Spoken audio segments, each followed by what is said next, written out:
position. We're not going to have it. They go to it, so it's high. Like the more you're more than 70. That's the only good feature. Okay, plenty of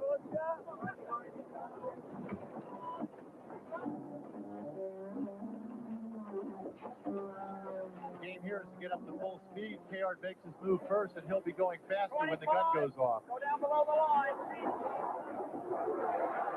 20. 17. 14. 13.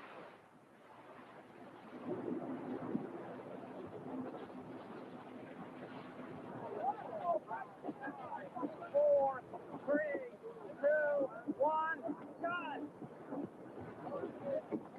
Another clean start and another good job by Dellenbaugh.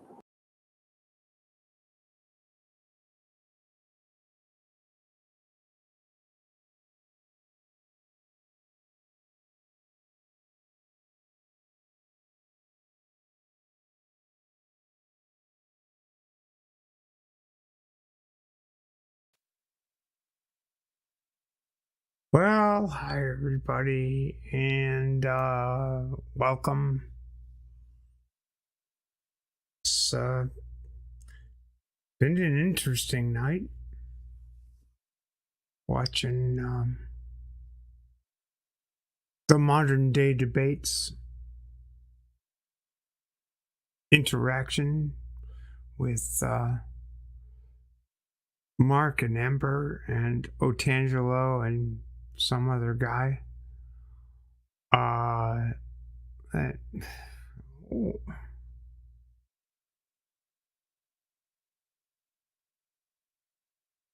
And the after show and the talk and the this and that, and I'm just sort of in this place where I'm wondering why.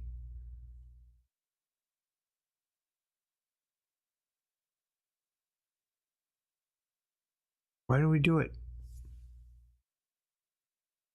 Why should we do it?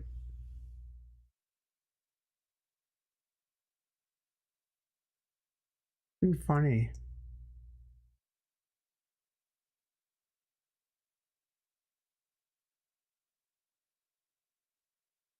Why should I care?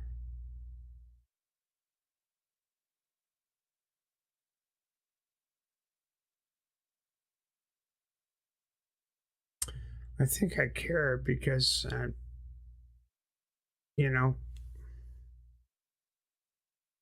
life is different at the tip of the spear.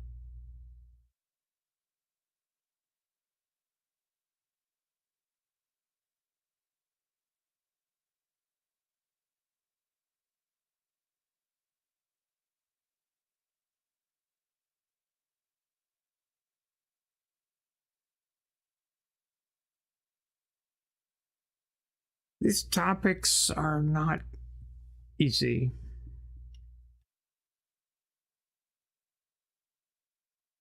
They're not easy.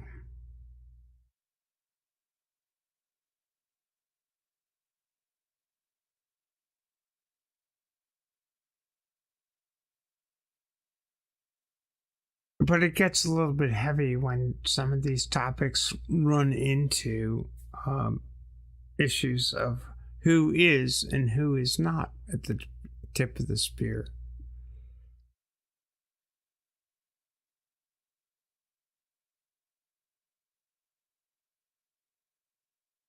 And whose spear is being tipped.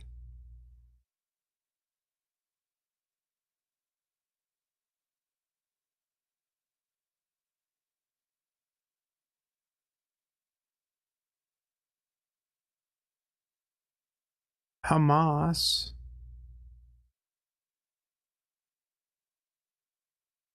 pointed their spear at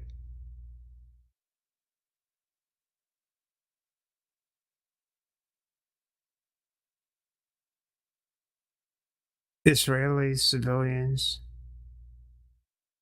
of all sorts, and the Israeli military. That's fine, I suppose.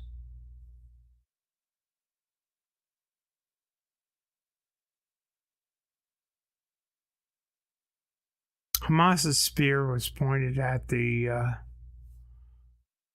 State of Israel, and the State of Israel's spear is pointed at Hamas, and both feel that legitimate targets are people who never had the option to determine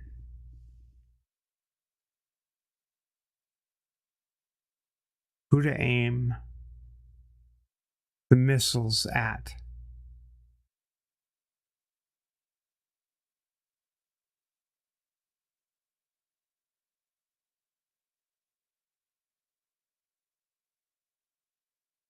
There's not a lot of discrimination here. That's what indiscriminate means. The indiscriminate taking a human life is rather a poor thing.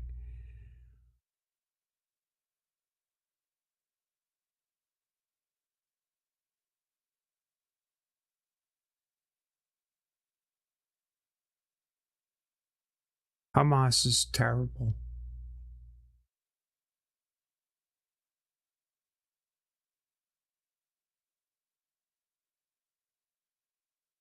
The calculus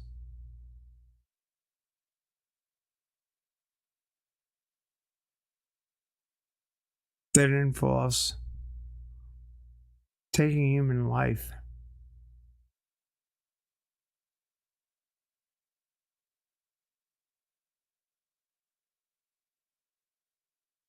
for political gain is terrible.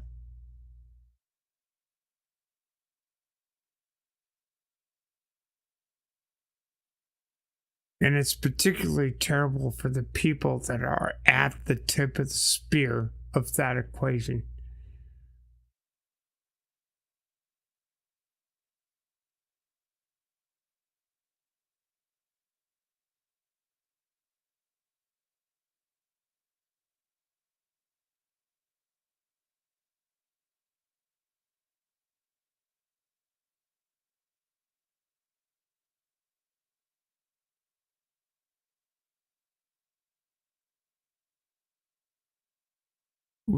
You know, when we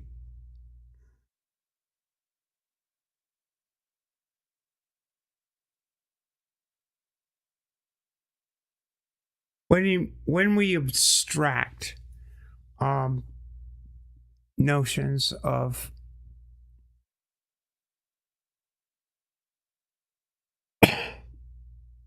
being free,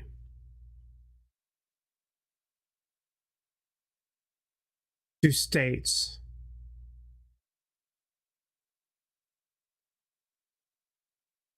to political entities, and ignore the people,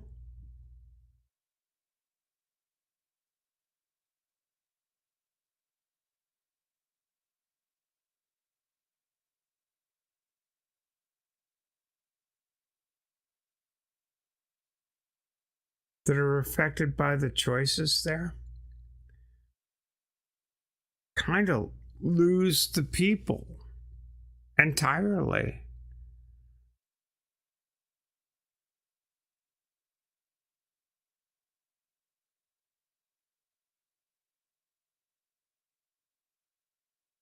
They become ciphers, they become expendable, they become things to throw away.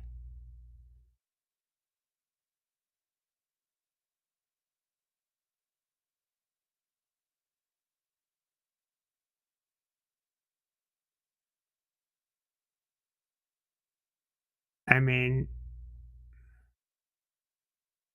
we do it over and over again, and war is a serious thing.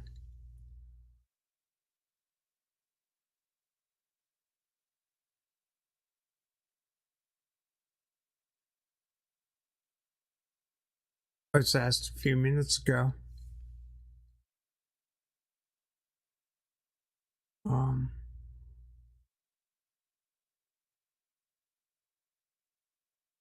It wouldn't make me take up arms or whatever, where I would draw the line. It's like where I would draw the line is at someone denying me my humanity.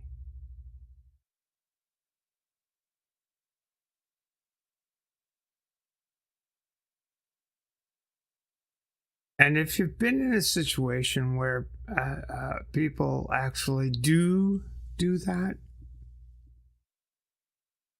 well, yeah.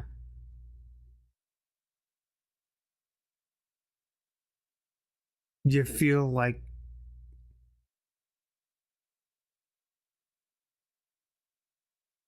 defending your humanity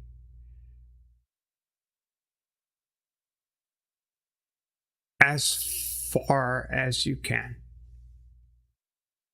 as deeply as you can.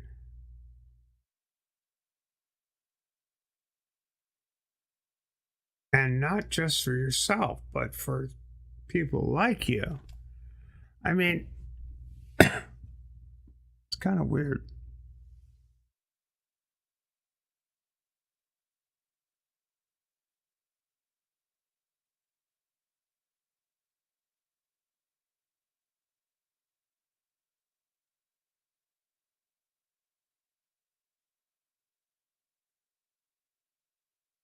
And it seems a little bit odd to me. It's that we sit and argue over crazy things.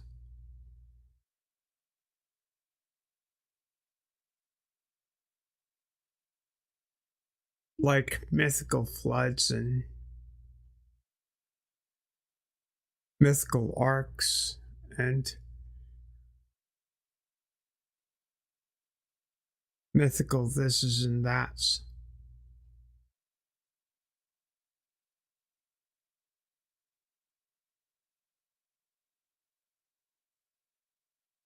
When the all too real consequences of beliefs and mythical gods are directing people to mandate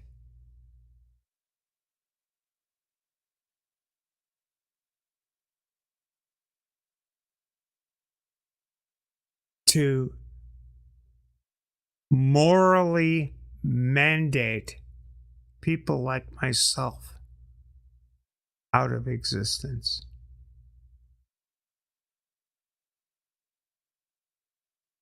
How do I sit with that?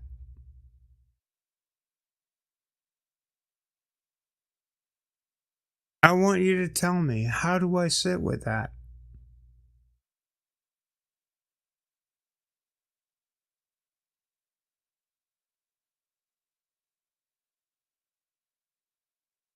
When there are manifestos, this was published in 1979. This was Janice Raymond.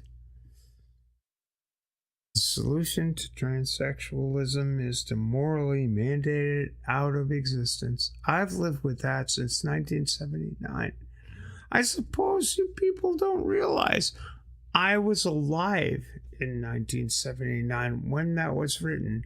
I was also alive this year when Michael Knowles repeated the exact same phrase at the Conservative Political Action Committee, or close enough.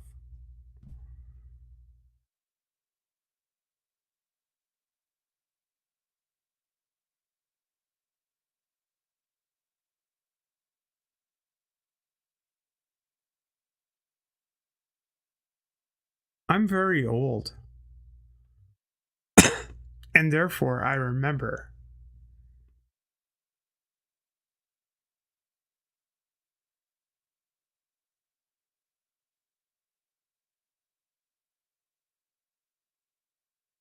And all of this is very old.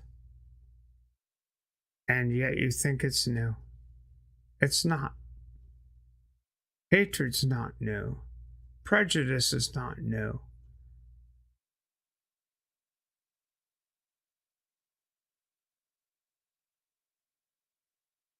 And I'm speaking as one who is at the tip of a particular spear, but racism is not new.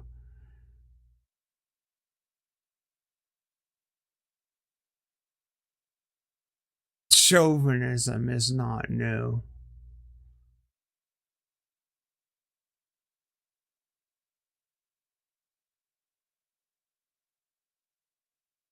Misogyny is not new.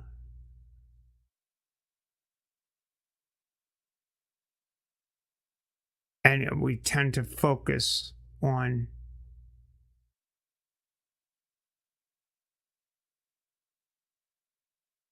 what's the latest thing. What's the hottest debate?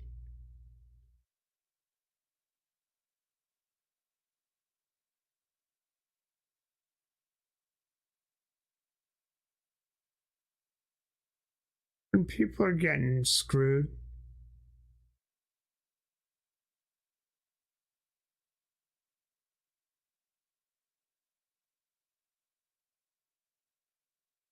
When your friends are hurting,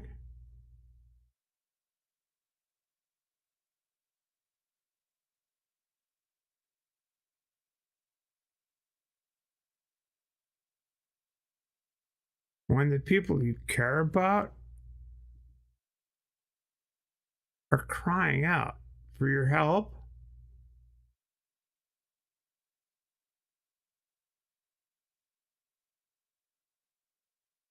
you might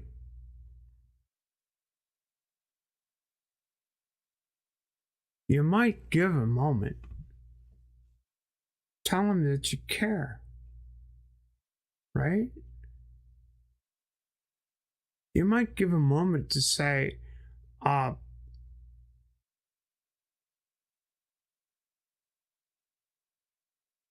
with you.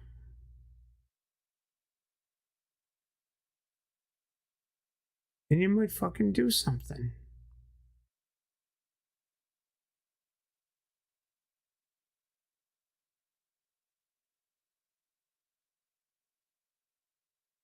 You might listen to the Christians who sit there and say, I don't want to say Christians because I kind of have to. So,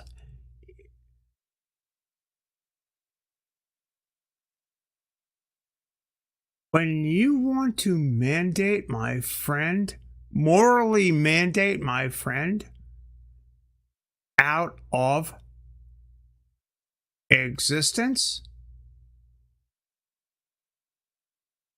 you might want to sit with that and know what that means to your friend. Not to you, but to your friend. I've been told since 1970 goddamn 9 that I should be morally mandated out of existence.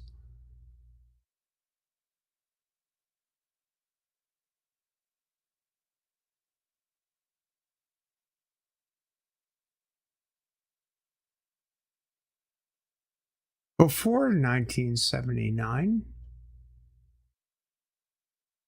that wasn't expressed in scholarly papers. It was just generally expressed.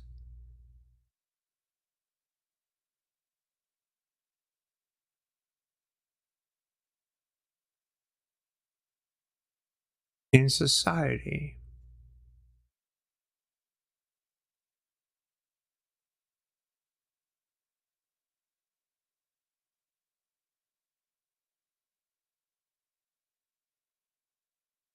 In 1979, I was 26 years old. I'm nearly 70.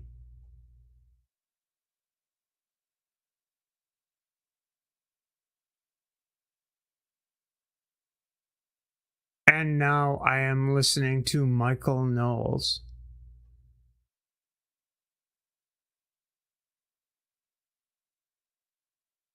Repeating the words of Janice Raymond in 1979, only using the term transsexualism.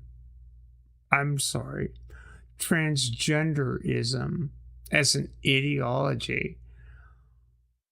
I wasn't an ideology in 1979. I am not an ideology in 2023.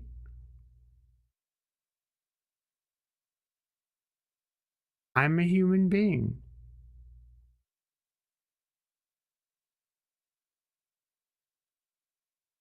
And I am the same human being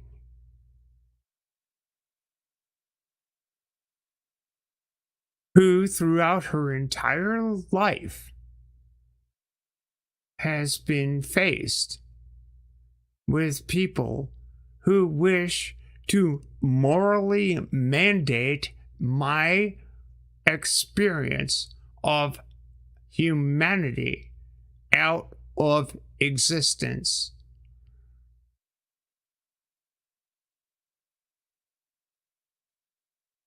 Are you okay with that?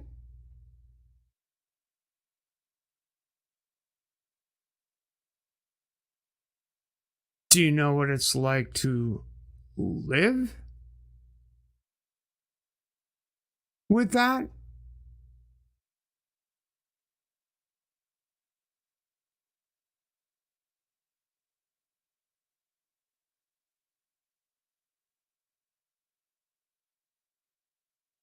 I think it's really quite curious that folks will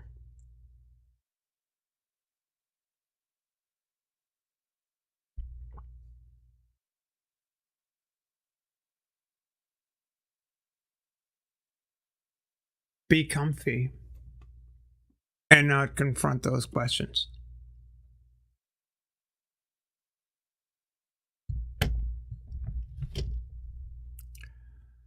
I think it's really funny that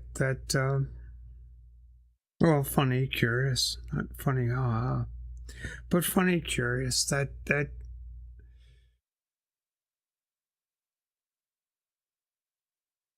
not just on this topic, not just on the topic of trans issues, that people are willing to just sort of elide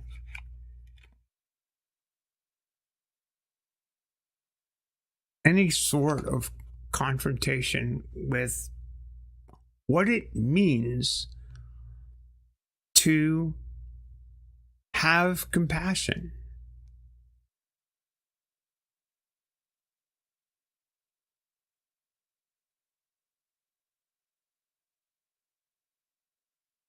I mean, people talk about walking a mile in another person's moccasins and stuff, but that's not.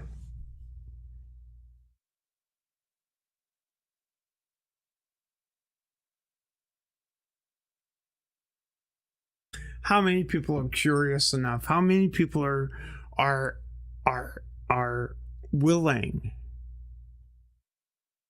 to seriously engage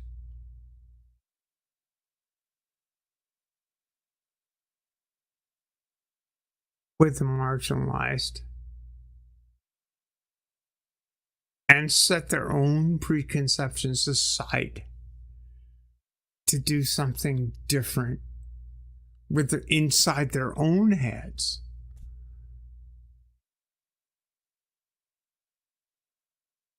How many people are willing to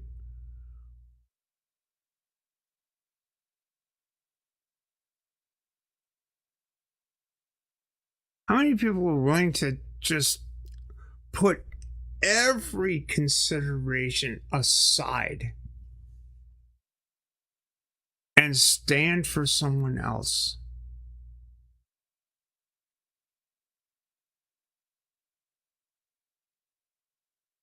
if you find that person in your life, or if you find those people in your life, they're your friends.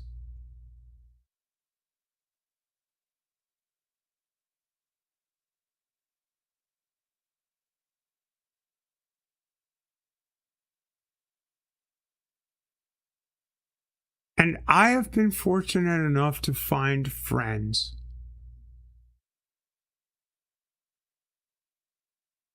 Not everyone has.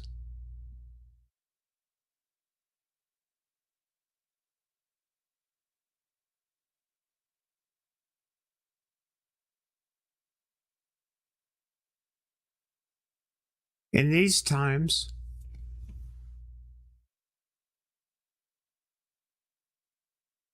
it's hard to find friends.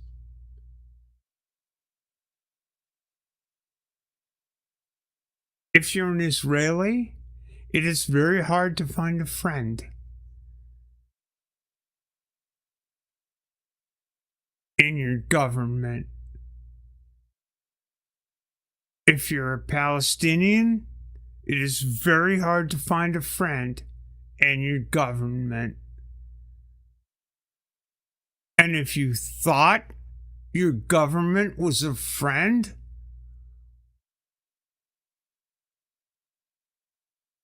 if you're an Israeli or a Palestinian, you just found out neither of those motherfuckers were your friends.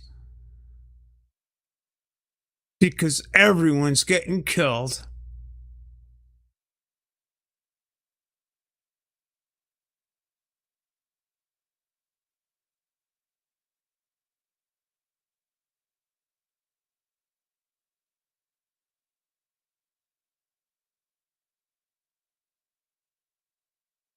Don't look to political parties. Don't look to religions.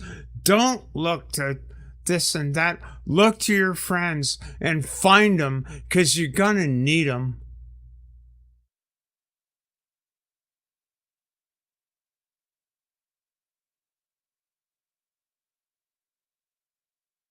Find them. Make them.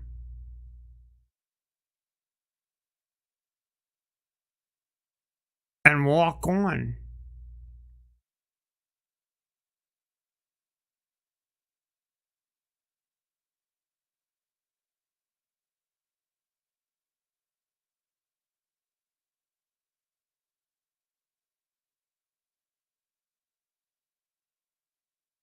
I'm an old lady. I'm an old lady sitting here.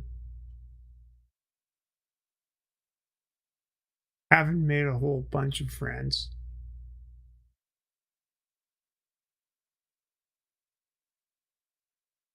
And I'm grateful for that.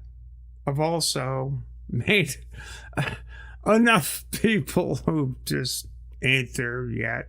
But I always think, ain't there yet? You know, ain't there yet. There's always that possibility.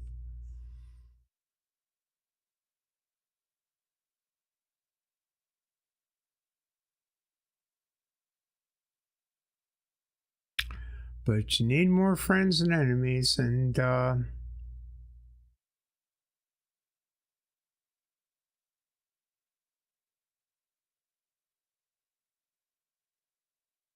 hope I've done my bit. I really do.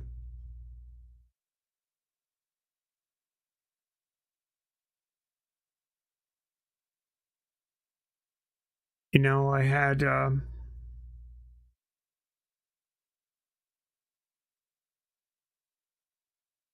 a great weekend doing what I do, which is sailboat racing. It was really, really, really cool. I sailed with an incredible team, with an incredible skipper. And I had one incident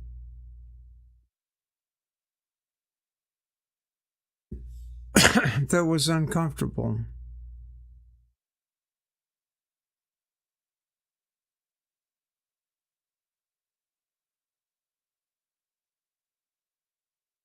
And I had to take a stand about who I am, etc., and so forth.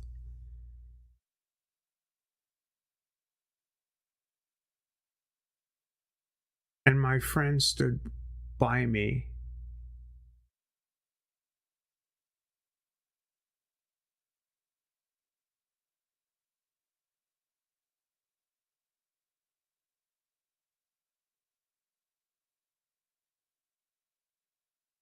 Make friends, people. Make friends. Keep friends.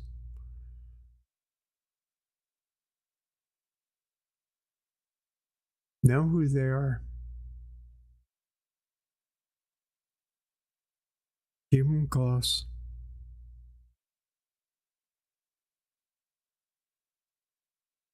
Anyway, good night.